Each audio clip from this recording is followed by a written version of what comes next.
పాపానికి కారణమే లేనటువంటి సందర్భాలు. కారణం ఏంటంటే ఈ భూమి మీద దేవుడు అన్నవాడు, అంటే దేవుడు ఎంతైతే ఉన్నాడు అన్నది నిజమో, సైతాన్ ఈ దేవుడికి విరోధి అయినటువంటి సాతాను ఉన్నాడు అన్నది కూడా అంతే నిజం.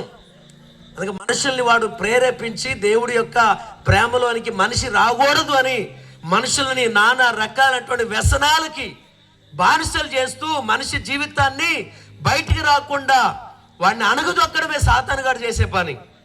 ఆ సాతాను యొక్క చేతిలో నుంచి విడిపించడానికే యేసు ప్రభువు ఈ భూమి మీదకి వచ్చింది.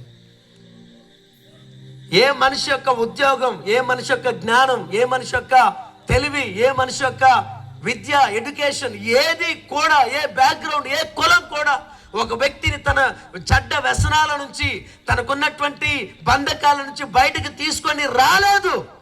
ఒక వ్యక్తి వ్యసనం నుంచి బయటికి వస్తాడు అంటే అది కేవలం యేసు ప్రభువారి శక్తి ద్వారా మాత్రమే రాగలడు ఆయన.